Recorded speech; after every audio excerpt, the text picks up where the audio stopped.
जोहार साथियों, आप सबने देखा कि कल हिंदुस्तान फिर से एक बार और शर्मसार हुआ।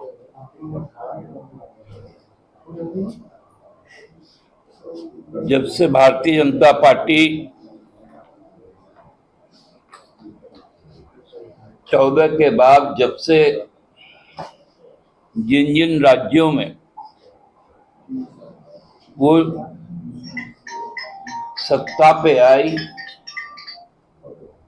और केंद्र में भाजपा का सत्ता पूरी ताकत के साथ सत्ता में आया, तो पहले एक नारा दिया गया, बेटी बचाओ और बेटी पढ़ाओ। लेकिन लगातार पिछले 5-6 वर्षों से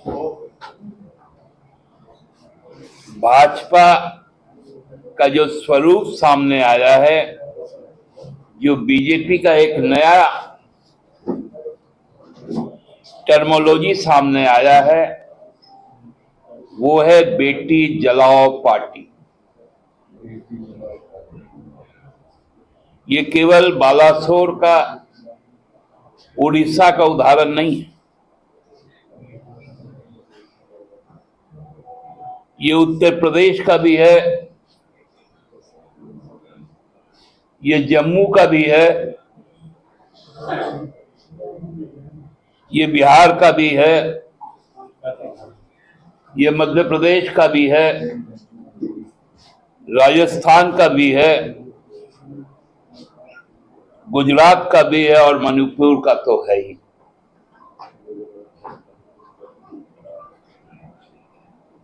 हम कल्पना नहीं कर सकते कि एक शैक्षणिक संस्थान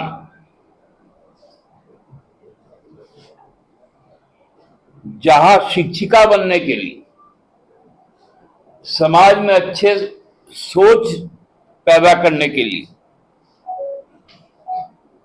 बच्चों को सही रास्ते में दिखाने के लिए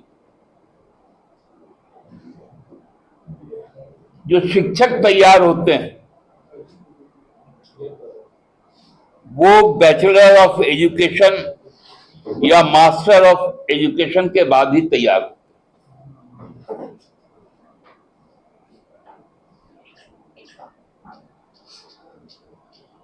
और बैचलर ऑफ एजुकेशन की छात्रा कोई एक नहीं, लगभग 10 छात्राओं ने जब प्रधान अध्यापक से शिकायत किया कि हमारा विभागाध्यक्ष हमसे असभ्य भाषा में बात करता है, असभ्य इशारे करता है, अपनी वासना की पूर्ति के लिए बात करता है, उस पर कोई कार्रवाई प्रधानाध्यापक द्वारा नहीं। और एक लड़की को,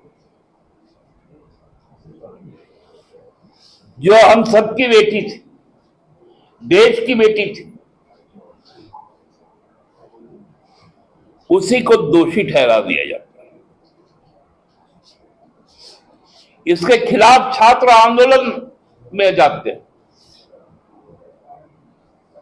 वो अमरण अनशन पर बैठती है,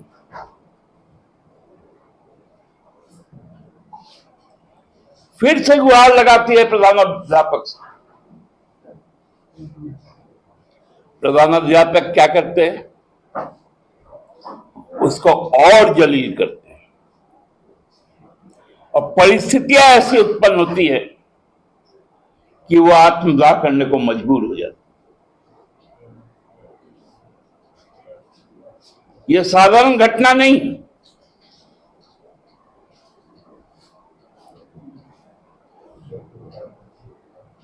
माननीय राष्ट्रपति जी भुवनेश्वर एम्स पहुंची थी। देश के शिक्षा मंत्री धर्मेंद्र प्रधान जी उड़ीसा से आते हैं।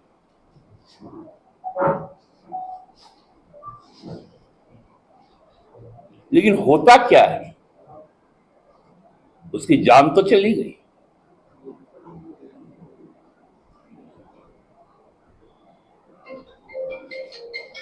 हाथरस की घटना आपको याद है, कठुआ की घटना आपको याद है, बिहार के मुजफ्फरपुर की घटना आपको याद है।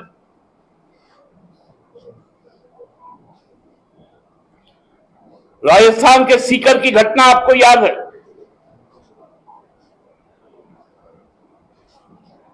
जिन पहलवान बेटियों के साथ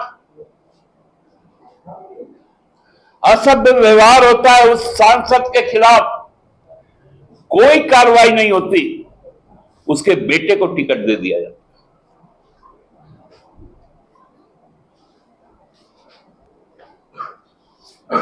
जहां जहां भाजपा जाती है, वहां वहां महिला सुरक्षा समाप्त हो जाता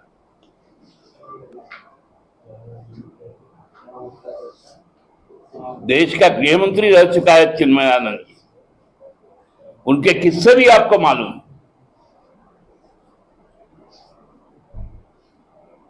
इसलिए बेटी जलाओ पार्टी का जो कारनामा है,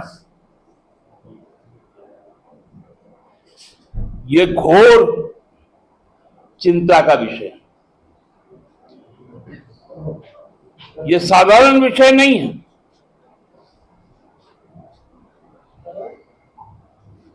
पूरा देश स्तब्ध है।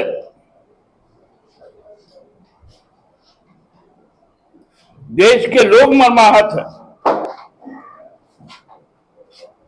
और प्रधानमंत्री जी और गृह मंत्री जी दोनों खामोश, क्योंकि उनको मालूम है बीएनएस की जो नई धाराएं,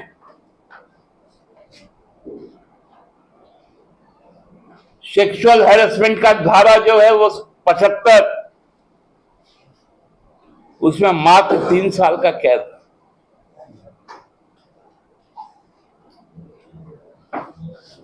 और जो बीएनएस का धारा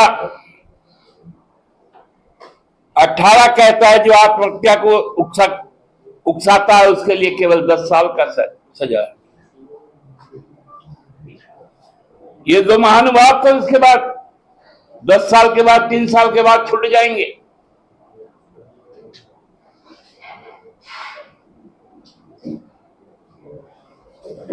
फिर से शैक्षणिक संस्था चलाएंगे।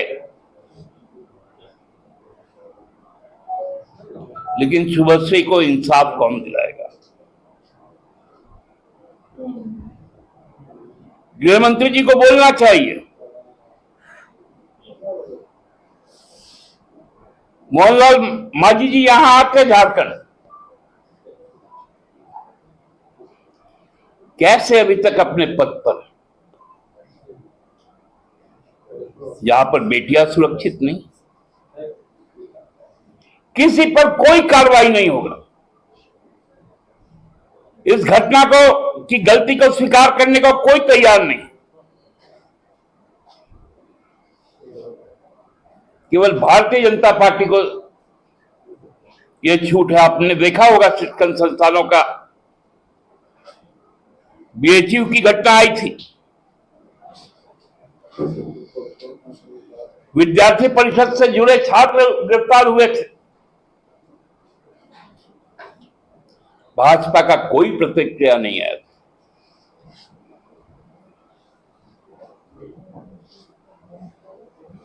और ये गंभीर विषय समाज के लिए है कि वो भाजपा राज में